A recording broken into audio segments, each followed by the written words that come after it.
Keep going. Yeah. Okay, cool. So we just finished adding polynomials and subtracting polynomials. Now we're going to move on to evaluating polynomials.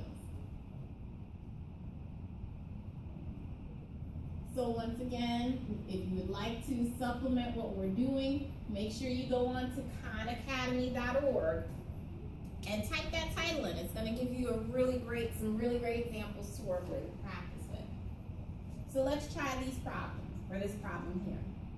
I'm going to name this f of x. And f of x is equal to 7x squared minus 5x minus 6 minus the quantity of 4x squared minus 8x plus 3. So this is going to combine a little bit of what we did with the subtracting and a little bit of a new skill.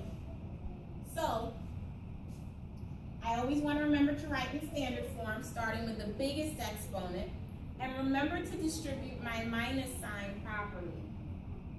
So what is the first thing I'm going to write?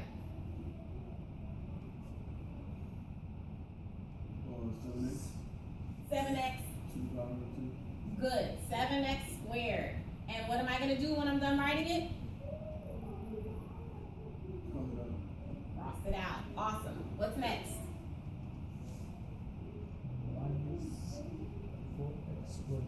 Minus 4x squared, and I'm going to cross it out. Good. What's next?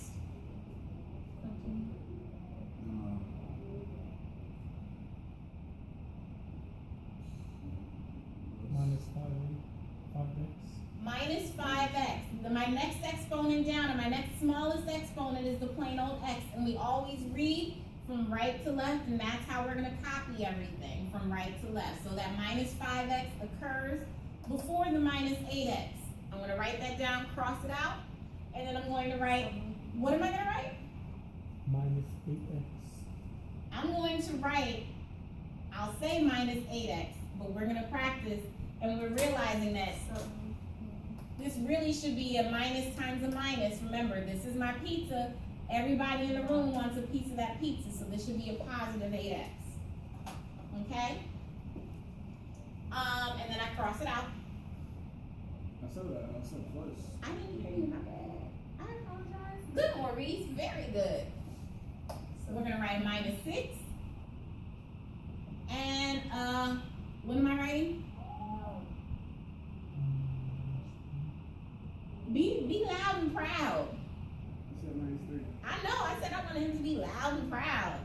Minus 3, good. I heard you, I just didn't hear you nice and strong. Let's combine our like terms.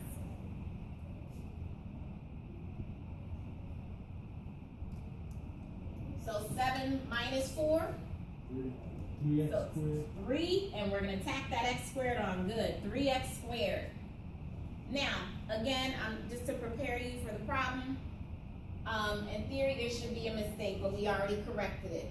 So we have to remember there's going to be a student that's going to probably make a mistake and not distribute that negative properly. We don't want that to be us. So minus 5 plus 8 is? Negative 3. Careful, you owe me $5, and I run into you the next day and you have $8 in your pocket. So 3x. you wind up good, positive. You wind up with $3 on your person. Money in your pocket is a positive thing. Yes, so it's plus 3x. And then what do I have? Minus 6 minus 3 equals? What kind of a 9? Good, negative 9. Our original function is called f of x. We're going to call our new function after we combined everything and simplified g of x. And what I'm going to have you do is evaluate. Here comes the evaluating part. That was the subtraction part. Now we're going to evaluate.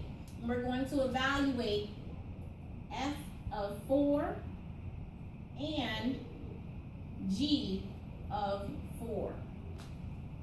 Now, before we do anything, let's stop and think about this. What should the relationship between f of x and g of x be? How should they be related to each other? They should do what? If all I do is kind of take everything and massage it down, they should be what to each other? Equal. They should be equal to each other. And hopefully, if we did everything right and we're done evaluating f of 4 and g of 4, we will indeed have the same exact numeric value. So let's write this out. It looks a little scary and intimidating, but I have a 4 written here. Up here, I had an x written. So my x got replaced with a 4 down here. What do you think we should do with all of our x's up here? What should we replace them with? 4. I should replace them with a 4. Good. So let's do f of 4. So wait, we have to plug in the 4 into the number 2? Yes. So now I'm going to write the quantity of 7 times 4 squared, because instead of an x, I have a 4. Minus 5 times 4 minus 6. Close our parentheses. And I'm going to write minus the quantity of 4 times 4 squared minus 8 times 4 plus 3. Close our parentheses. So every place I have an x, I replace it with a 4. Give me 2 more minutes. So rewriting this is 7 times 16 minus 20 minus 6.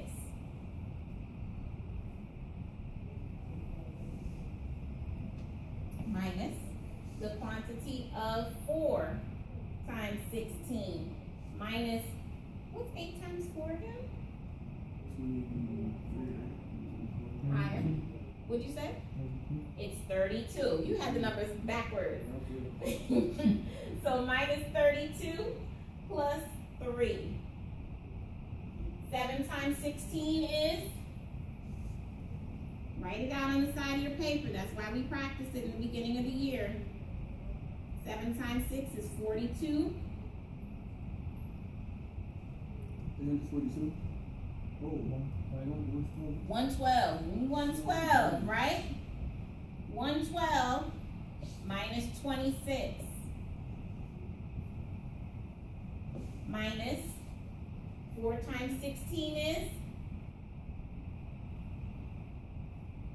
I'll just write it. 64. And then minus 32 plus 3 is minus 29.